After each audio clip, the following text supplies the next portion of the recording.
Hi there! Welcome to Mainstream Millionaires, where we're making millionaires the new normal. I often get questions about my experiences as a landlord, so I thought I'd share with you a little bit about my first rental property and the most foolish mistake I ever made as a landlord that cost me the most perfect tenants. And I'll also share with you a few tips that I've learned through my experiences that might make your journey a little easier if you're venturing out into the rental property business. I bought my first rental back in 2010 and renovated it to be a nice house, but not over the moon. I cleaned it profusely and painted the interior and updated the kitchen and bath. It was clean and bright and a lovely little bungalow. I bought the house for $155,000 and monthly costs included a mortgage payment of $803, property taxes $104, insurance $91, and the tenants were going to be responsible for utilities, so I didn't need to include that. That meant my total monthly expenses were $998. I planned on charging $1,200 in rent and went on the hunt for some tenants. After meeting a number of people, I ended up landing on a couple, Mike and Stacy, who were previous homeowners. They actually had made an investment in a flip project that went sour, and as a result, they needed to rent for a while to get back on their feet. They were clean looking and very pleasant to chat with, and I liked that they used to be homeowners because I figured they would know how to care for my home. Being my first rental property, I was a bit nervous about what could happen to the house. I didn't want drugs or destruction. And this couple actually had two huge dogs, and ironically, when I bought that house, I could see a fair bit of damage done from the previous homeowner's dog. The house smelled beyond belief, and the dog had even chewed through the aluminum siding on the house. So it would have been a real kick in the pants for me if these guys let their dogs destroy my house. I took a chance on them anyway, and it was the best decision I could have made. They were meticulously clean and organized and fixed any minor things that may have needed some attention. So the house was cash flowing itself, which was great, with about $200 left over at the end of the month.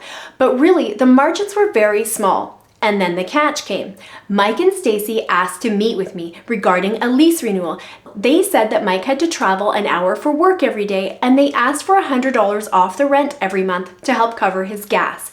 And then the bombshell. I said no. That was absolutely the most foolish thing I ever did as a landlord. And as a result, Mike and Stacy ended up moving out. Why was this the most foolish thing I could have done? Because Mike and Stacy were the perfect tenants. Clean, respectful, always paid their rent on time, fixed minor things. They were literally the ideal tenants. Here's my reasoning why I said no. I was very young at the time, and this was my first rental property and first tenants, so I had very limited experience as a landlord. I didn't personally know anyone else who was a landlord, and YouTube was not a huge thing back then, so it wasn't as easy to draw on other people's experiences. I was also cash flowing the house at the time, but with very little left over. I was afraid that if they needed $100 off to pay for gas, that meant that their money was so tight at some point they might not be able to afford their rent. And I couldn't afford to carry that house without any incoming rent. I didn't know anything about emergency funds at the time. If I could go back, I would not have jumped the gun so much in fearing that them asking for $100 off meant that they would stop paying me rent one day. My mind went straight to fear, particularly because I couldn't afford the house if they stopped paying. This was my first mistake, and it was my fault. I should have had an emergency fund for the house, but I was young and inexperienced. So, lesson learned. My preference nowadays is to have a 6-month emergency fund to cover all expenses, including utilities, if the tenants decided to split, and at least another $5 to $10K for surprise repairs or replacements. By having an emergency fund for the house, I would have been way less fearful that I would stop getting rent and could have at least considered the request for a discount. I also would have inquired more about the request. They said it was to help cover gas for Mike. After they decided to move out, we chatted some more, and they shared with me that they really wanted to buy a house again, so they were trying to save up for that. And that changes everything. If I had asked the right questions during our initial conversation, I would have known that they were savers and not spending every penny of their paychecks. This would have also squandered my fear of not being paid rent. At this point, I have had so many experiences with tenants, some good and some absolutely terrible, that I finally understand the value in having tenants like Mike and Stacy. So please don't make the same mistakes I did. If you find tenants who are ideal, clean, respectful, always pay their rent on time, or even fix tiny repairs, keep them. Do everything you can to keep them, because having as few headaches as possible as a landlord is a dream, and you are more likely to continue being a landlord and buying more properties than if you get tenants and don't want to be a landlord anymore. Been there too. Since that house, I've had other tenants destroy my rentals, bring drugs in, and just plain old become a freaking psycho. Being a landlord isn't for the faint of heart. It is not passive income. And if you manage your own properties, it is income you sometimes have to work very hard for, but it can be totally worth it. Another thing I have learned is a bungalow or single family home is not necessarily ideal because it doesn't provide the margins that you need. If Mike and Stacy were giving me $2,000 a month and my expenses were still $998, I'd be much more comfortable with that because the rental account would quickly gain more buffer for unexpected inconveniences. Obviously, the most secure way of not worrying about people paying rent or not would not to be a landlord, or to pay cash for all your rentals.